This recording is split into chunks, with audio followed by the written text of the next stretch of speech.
And they're acting as if this is a renewable fuel that is good for climate change, when it's actually terrible for climate change.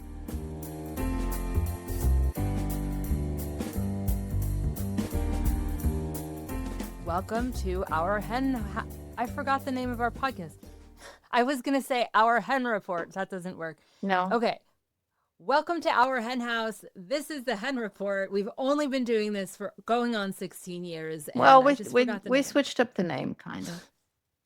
You know, it's funny because I think we recently talked about, not on the show, but just us, about how, like, it's easy to blame any kind of memory thing on whatever is going on in your life. Like, you'll say it's a senior moment. And I was just about to say it's probably perimenopause. But it's almost like a way for us to dismiss, like, inherently that we're just idiots, A. And B. Oh, that's a little harsh. Okay, that was harsh.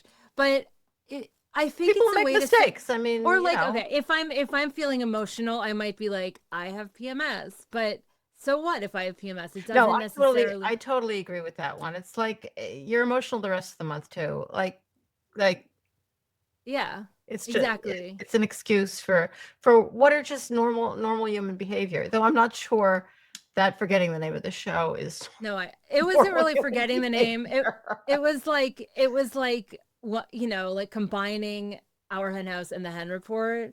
Yeah, whatever.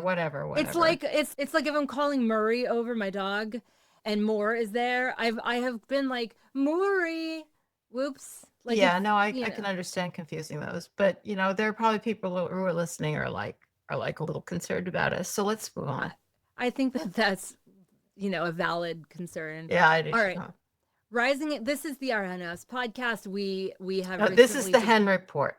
But it's part of the Our Hen. It's Vicky. Help. Do you think, like, okay, Vicky's It's not called the Our Hen House podcast anymore. Our Hen House is the name of the organization, and it has 3 podcasts. One are the Hen Report, one is Rising Anxiety, which comes out on Tuesdays, and one is the Interview, which comes out on Fridays. Like, yeah, but it's still Our Hen House. Yeah, but that's the name of the organization. It's not the Our Hen House podcast. I have something funny to say. I think we have to start all over again. I really Vicky is our producer, and every now and then I just talk to her on the podcast. I'll be like, Vicky, help. And I wonder if people just think that she's like a made up person that I made up in my head. And why would anybody think that? I don't know. Why would you do that? I wouldn't. Let's keep going. Do you want to start over? No, I think okay, I think we've done it to death. Okay. So you say which podcasts come out when then? I just did. I just did. All right. Okay. Let's talk about your dog. What's going on with your dog? Well, June, your new dog. June, she's on my lap. Aww. And you know, we adopted her, as I mentioned, we adopted her last week. We did see the vet, and we think she's definitely older than 12.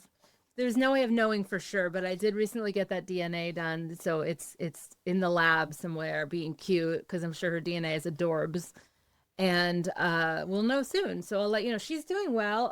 I think that, like, my cup hath runneth over, which is probably why I'm completely bananas right now. There's just a lot going on, and I don't know how to physically relax or mentally relax. Like, if I have a few hours off, I'm like, I gotta tidy, or something. It's like a frenetic energy. But she is a love. Like, I love her so much. Yeah, she's a very sweet little dog. Oh, but the other day, Moore and I went to the gym, and we're like, okay, we can leave her at home. Like, we'll check the ring. I checked the ring, and she was like trying to get up on the, recliner and this and that. So I called you, and I was like, can you go to my house and put June on your lap and sit there? And you did, which was so sweet of you. She was very sweet. She's very easy. I mean, she's a little cushion. She's a cushion right now. She just kind of goes wherever you put her. I really love her. She's such a darling. Also, did you notice my shirt? Here, let me give a better. It says. Well, then not everybody's watching, so remember that. I know that, but it'll be like a reason for them to subscribe. Hens before men's. Oh, June's looking, and I found it at a Goodwill like years ago for like, I think $1. It's a good shirt.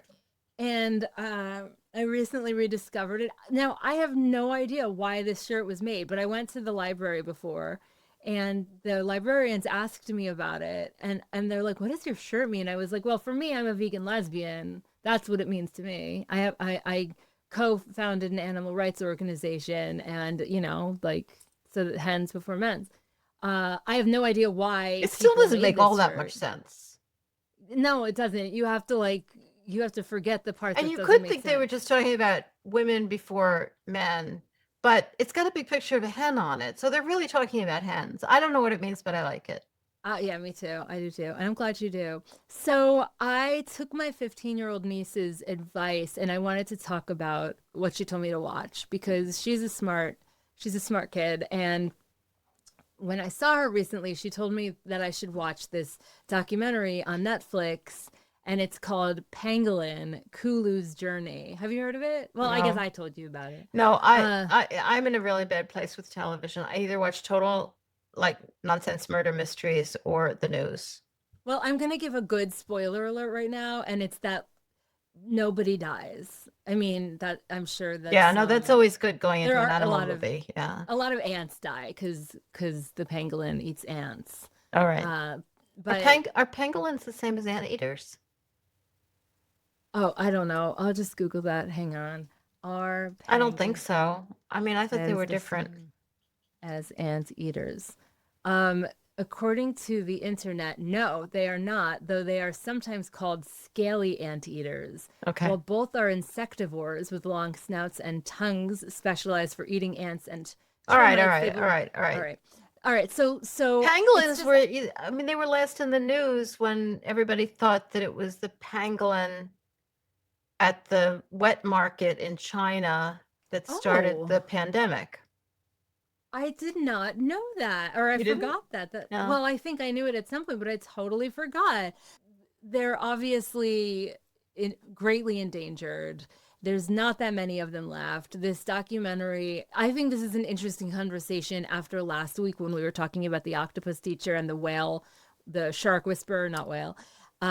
And because it's about like one individual's journey and of course the human foster parent, but it's a lot of it is about the pangolin. They do get a little bit into the human story, but I really recommend it. It was really fascinating. And I mean, there was like I will try to stop watching the news because I'm gonna die if I don't stop watching the news because you're gonna totally not stop, Mariann. Come on, you're not gonna. No, I'll try. I mean, I'm in for an hour or two. Oh, I see. Well, sure, for an hour. No, I'm not gonna watch that. I mean, I don't think I want to stop watching the news totally. I feel like it's a time when I should try to keep up with what's going on, even though it's very upsetting. Well, what about the news that we have to report today? All right, the animal rights news. Well, that always cheers you up. Yeah. Wait, I just want to go back to my t-shirt for 1 second. I have been talking about veganism because of this shirt more than I have talked about veganism with my vegan shirts. Isn't that weird? Like people don't ever ask me about the vegan shirt. That people would never bring up the whole a vegan shirt. They would just want you to leave. Oh, 100%. Yes. Yeah. Okay. So what would you say is the ratio of bad to good news this week that we're reporting on? Oh, I don't know. Right, like, even the good news in animal rights is sort of in the context of, well, it's better than really bad news. I have these two stories. They're both from the UK, but I don't think they are necessarily UK stories, because they're about imports and exports. And I think that is a really, really big thing for us to be paying attention to. And apparently farmers in the UK are really, really farmers, people who raise and kill animals, are really, really mad. And I didn't really know this, but they feel that their welfare standards are much better than the rest of the world. And apparently, though I've always disdained the idea that, because people in the UK frequently think or at least they used to, that they don't have factory farming because, they think that, they have the same kind of illusions that other people do. Of course they have factory farming, but apparently their standards are, at least according to World Animal Protection, they have this animal protection index, and it covers a bunch of indicators, but the 4 goals is recognition of animal sentience and prohibition of animal suffering, which basically.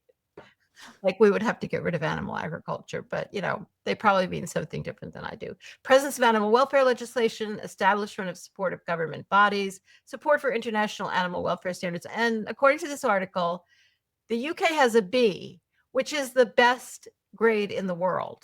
Nobody has an A. And now Australian beef is being imported into the UK, and they're really, really mad. I kind of don't blame them. Well, I blame them for a lot of things, but I don't blame them for that. Because Australia has a D rating, along with Thailand, Kenya, Tanzania, and of course the US of A. I'm surprised we don't have an F. Like, how could we possibly have a D? And of course, it costs money to provide better welfare, and they're pissed off that all of this beef from Australia is being brought into the UK. Like I say, I can't blame them for being annoyed about that. It makes sense. But then there's this other article from Sky News. UK farmers have, quote, nothing more to give, unquote, as they fear government will compromise welfare in US-UK trade deal. And, among all of the crazy news that's going on, there's the whole tariff issue and the fact that there is a trade deal of sorts going on between the US and the UK. And they're trying to work it out. And it has a lot to do with steel. And UK wants to reduce steel tariffs that the US is imposing to zero. That's important to them.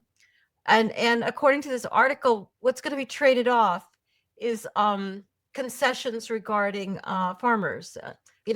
By farmers, they mean specifically the beef industry, maybe other animal industries as well. And again, the whole problem is that UK feels it's being disadvantaged because they call animal foods produce.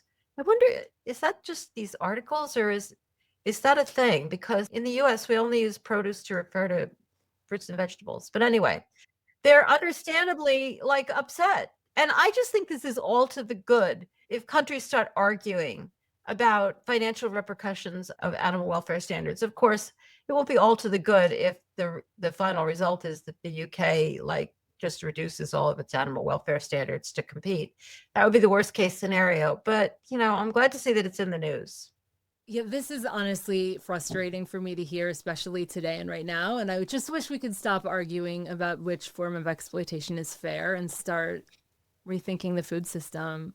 But yeah, no, like I was saying before, even the good news is kind of in the context of how bad the bad news is. Yeah. What about this other story? California misleadingly markets farm-generated methane as environmentally friendly, a falsehood now exported nationwide. I think this is the worst news that is going on. This is huge. It's going on everywhere, but California is leading it.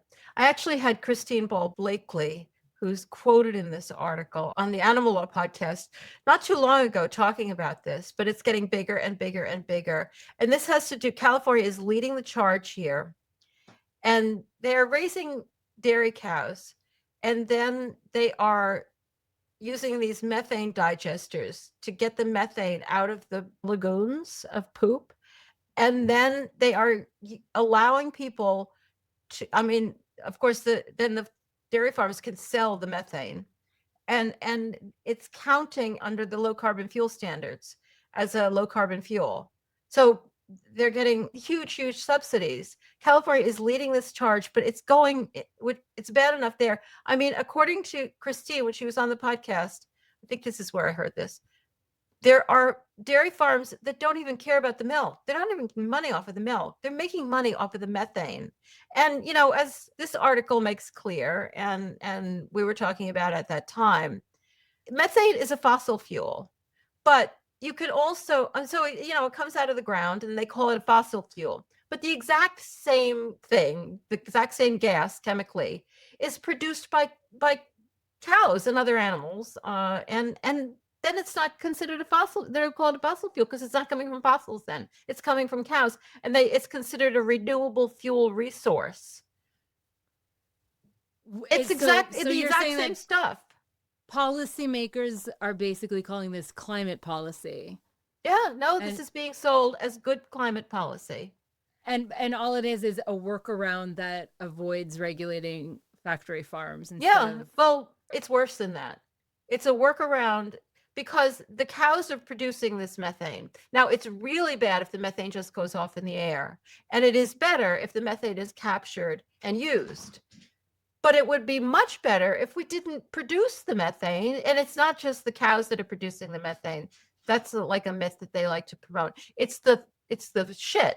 It's the lagoons of manure produce far more methane than the cows would produce. And because it's concentrated like that, it produces even more methane. They have made methane, even though it is an incredibly intense fossil, it's not a fossil fuel because it doesn't come from fossils, but it's the same as a fossil fuel. And so they're building these dairies increasing everywhere because California is doing this, and everybody else is going to do it too. It's not just cows either. According to this article, industrial farms in Delaware with resulting chicken manure, North Carolina's hog farms, cash in on California's LCFS by pumping animal waste methane into a pipeline and shipping it west. And this, I haven't the slightest doubt, and this article actually confirms it. This is the reason of something that we have been seeing, that there is this huge push to increase dairy production right here where we live in upstate New York. But New York is a huge dairy state. Not everybody knows that because, it's confused with the city. Huge dairy state. It's becoming huger and huger. The governor is totally on board with this. Senator Gillibrand, totally on board. There is money in methane, even though it's a greenhouse gas. This story makes me insane, and there's a lot of money in it. And the people who live next to the operations get the pollution and the groundwater contamination. Yeah, no, I mean the standards of everything that goes along with factory farming, but this is much bigger than that because this is really a huge climate change issue, and they're acting as if this is a renewable fuel that is good for climate change when it's actually terrible for climate change.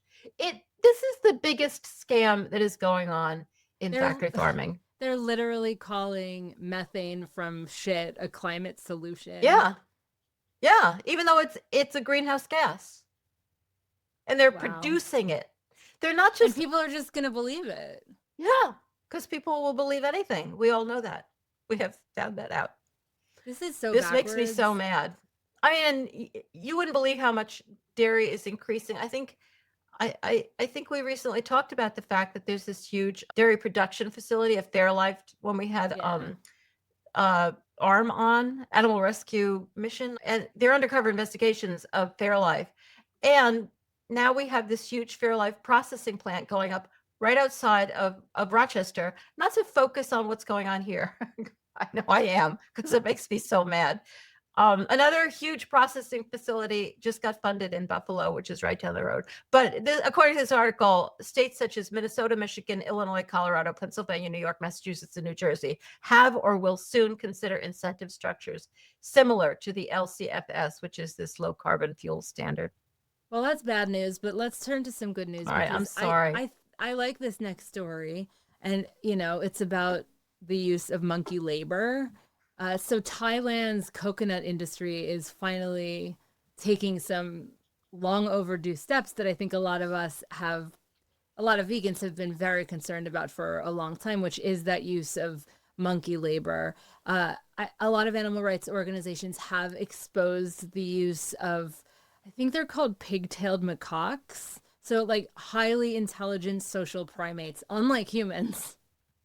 Seriously. And they're chained. They're forced to climb tall. They probably have better personality. Well, they certainly have better personalities. Monkeyalities. They're trained under coercive conditions to harvest coconuts, and so this is really a moral absurdity. And thankfully now, thanks to growing international pressure and consumer backlash, the Thai coconut industry is starting to respond. So do you want to talk a little bit more about that? Well, I think you basically covered it. I mean, and I think this is a success of the animal protection movement. I mean, people found out about this, publicized it. There was an outcry. Apparently, coconuts are big business in Thailand. So this was a really big black eye for them. They saw their industry suffering, and hopefully, hopefully this is real and they're doing something about it. Yeah, I was happy to hear that. All right, so you have another good story today, and this is from Big Issue. Yeah, this is in the UK. It's easier to buy a vape than an apple. How greengrocers on wheels could change the UK. What's this story? I just like this. I think everybody should do this. We're always hearing about food deserts and about how hard it is to get decent food in neighborhoods that are not prosperous. And so this just seems so obvious. It's kind of like a bookmobile. I mean, they didn't say that, but it reminds me of that. The government is providing millions of pounds of funding to projects which aim to tackle food inequality, and including this one, which is a mobile greengrocer. We don't really use the term greengrocer here, but I think it means just selling fruits and vegetables. They have this truck that it's in Liverpool called the Queen of Greens, and hopefully this is going to be expanded. I think they should do this everywhere. It's so smart. They just bring affordable fruits and vegetables to local communities where people have a hard time finding them, so they don't have to go to the local bodega, though they probably don't call it a bodega in Liverpool. And buy chips. They can actually buy some carrots. And I really like this quote from the guy who's running it. We take the view that you can get on the bus with £1 and we'll find you something.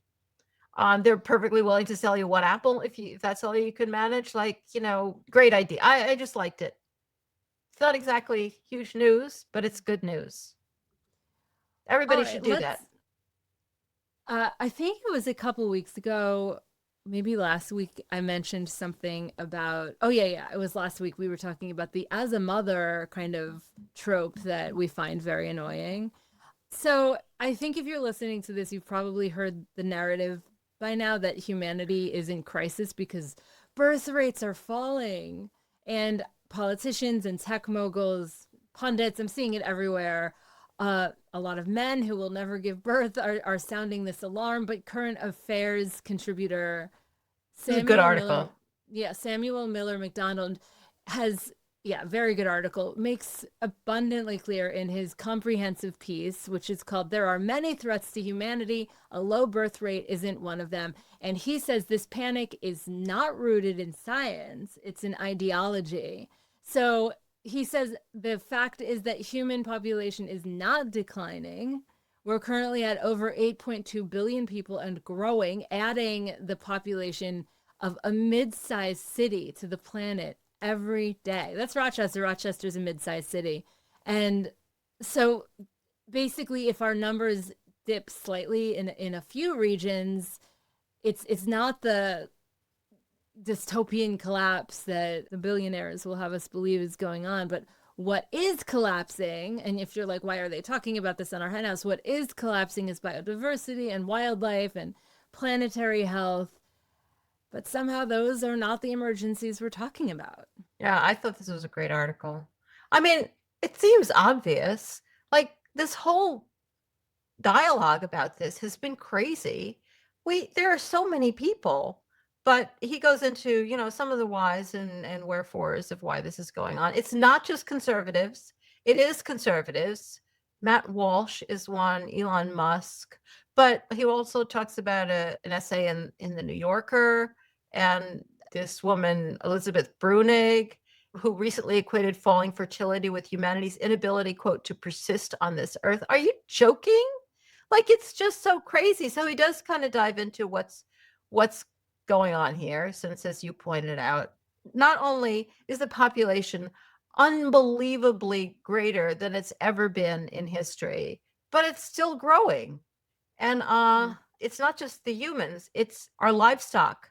Livestock mass is 30 times the wild terrestrial mammal biomass and 15 times the marine mammal biomass.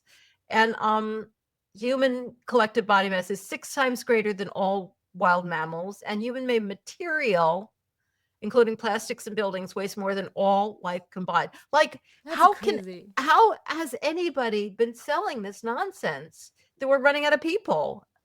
And he points out like some of the motivations. Let's see. Nationalism is one. There are some people who really don't want, they're really not that interested in world population. They're interested in the population of their particular country. Another is just class war. And this is the quote. I love this. Oligarchs are desperate to maintain an army of slaves and soldiers. Rich people like to have poor people around. Lots of them. And so that they're really in competition for jobs and all of that. There are a couple of other important motivations behind this birth rate panic. One is racial. most of the people who champion higher birth rates tend not to extend that advocacy to non-white people. He points out Elon Musk in particular. And he didn't say this, but an important point here is that the birth rate is not declining in Africa. Like, why is that not a plus? They don't talk about how that can offset things. Another thing he doesn't mention is that this is happening at the same time that all of these countries that are worried about their birth rate do not want any immigration. We've heard a little bit about that in the news, not wanting immigration. Like, they don't want more people. They want a certain kind of people. Another motivation relates to gender.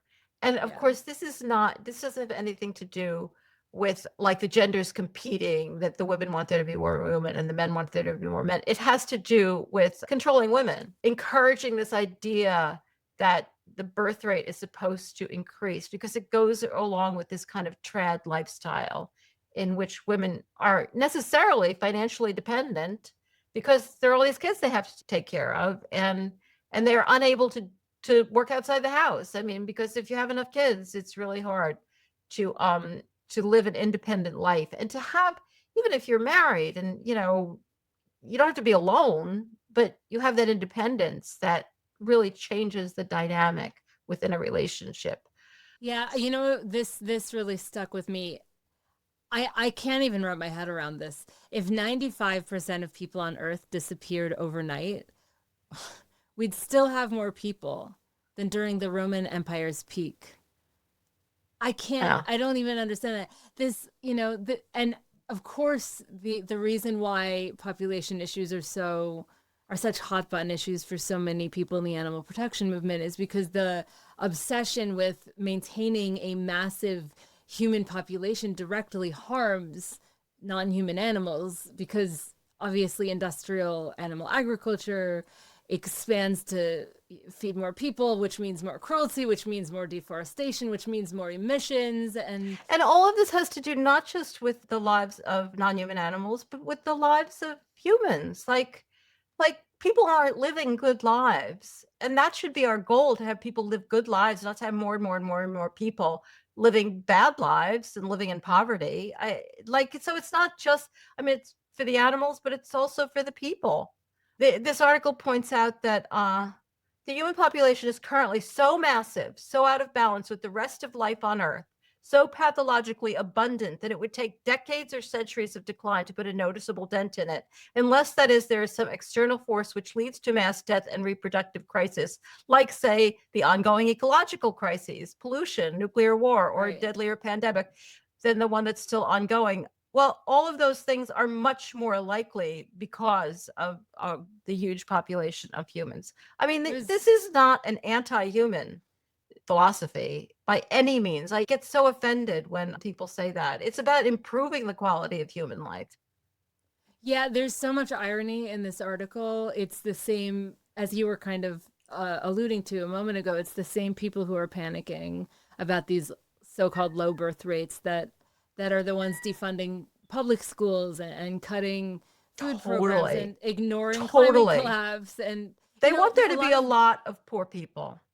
That is so clear. That is so obvious. I saw, by the way, there were some meows in the last 30 seconds. So yeah, no, the cats feel very strongly about this. Yeah. They would like there to be fewer people and more cats. Well, it is kitten season, so a lot of people aren't avoiding having children because, they're selfish, which is obviously the ridiculous narrative. No, people like to have kids. Concerned about bringing a child into a precarious world, and also it just turns out, I mean, people like to have kids. Most people like to have kids. Not everybody, but most people, it seems like. But when people live in developed societies and life is, the powers that be are not in the business of making life easier for people, then it's expensive to have children. It used to be a financial benefit to have children. So people would have 12 children. Now people want their children to be able to go to school and to have positive things. So they limit the number of children they have, but that doesn't mean that they don't want, everybody will just stop having children. It's a different kind of attitude. And it's great that people want their kids to do well and to be able to, get educations and live the lives they want to live. That's a good thing. That's a positive thing. But, it's been made very hard. If the powers that be really wanted people to have more kids. The way they should do it is to make their lives better and easier and more capacious, and pay for childcare, and just make everybody feel more comfortable about having children. But that's not going to happen. Yeah, exactly. Do we want to put more humans on the earth, or do we want to make the earth more comfortable for the humans that are already here? And by powers that be, I'm acting a little bit like there's somebody in charge who knows what they're doing, and I know that's not true, but there is a certain attitude on the part of the elites that we should just have more people. But like maybe taxing billionaires and providing the money for better housing and food for everybody would encourage people to have kids. That's one way to go. Or maybe it wouldn't, which would be totally fine. Yeah. All right. Well, lots of food for thought there. When you came over the other day and June sat on your lap, I think you were reading. You've been reading a lot of animal rights stuff. Oh, recently. I've been reading The Omnivore's Deception by John Senbonmatsu, who's I'm going to be interviewing him. I've actually already interviewed him, but the interview is going to be going up tomorrow. An unbelievably good book. I highly recommend. This might be the best book I have ever read on our relationship with animals. There are insights in here that were aha moments for me, which doesn't happen every day because yeah, think about this shit a lot. You've been talking about this book. It's really good. I highly recommend Yeah. it. I don't say that all the time. No, I mean, I don't insult people's books, but I don't go on and on about them. All right, I have a couple of other books to talk about that we're not doing an interview and I haven't read, but I wanted, I can't read everything and you can't either, but I wanted to share them. One is this book, World War Zoos. This is historical. It's about humans and other animals in the deadliest conflict of the modern age, which was, of course, World War II. And it is a history, if you're a history buff, it is a history of how zoos handled what was going on in World War II. I bet this book is really good. And one thing that I thought was interesting about it is that, at first I thought maybe it was pro-zoo, but I read in the acknowledgments at the end by the author, who is John, either Kinder or Kinder. But the more I think about zoos, the less I'm convinced that their upsides outweigh their shortcomings, not at least in their current form. Spend any time at a zoo, and I mean any time, and you will be forced to confront their not so subtle messages that some animals more than others, and humans matter most of all. So I really like that he not only has that perspective, he apparently developed it in the process of writing this book. He's not hostile to zoos, and I think a lot of the stories in here are stories of heroism of people who were in charge of zoos or who worked at zoos. And, we always read whenever there's a war situation of what happens to the zoo animals, and it's usually horrible. So if you're interested in that, I thought you might want to know about that. And the other book I wanted to mention is a book you've probably heard of because it's really getting a lot of play, which I am very pleased about. It's by Michael Grunwald. We Are Eating the Earth, The Race to Fix Our Food System and Save Our Climate. And this is really bringing attention to the unbelievable ecological crisis, particularly in the context of climate change, that our food system is creating. It's not a vegan perspective. I'm just letting you know that. So I don't know. And you won't be sadly surprised that it's not a vegan perspective, but it certainly is an anti-meat analysis, a careful analysis of how big the problem is with meat and what we should do about it. And some of the solutions are certainly things that we would like strongly support. But this book is big, and it's not often that a book about our food system is big. So yeah, just thought you'd want to know about it, just in case you haven't heard about it. That's really cool. Yeah, there's been some really interesting books coming out lately. There are. You don't want to get too hopeful, but there does seem to be a little bit more attention being paid. Yeah. All right. Well, and it's such a great title, We Are Eating the Earth. It is. Don't miss Mariann's interview with John Senbonmatsu, author of the just published The Omnivore's Deception: What We Get Wrong About Meat, Animals, and Ourselves. Yeah, and John is coming from a very passionate vegan, animal positive perspective, and he's really smart and he really knows a lot. He's basically a philosopher, but covers a lot of territory. And if you're a flock member, lucky you, because keep an eye out in your email Monday for the link to your bonus content next week, which is John reading from the book. So that'll be really fun. I think that's probably it for today. Don't forget to become a Flock member if you'd like to support our efforts and keep vegan media alive and well. You could do that at ourhenhouse.org/support. Make sure you like this episode of Our Hen House on YouTube and catch our episode tomorrow, Friday, which is our interview. Bye. Bye.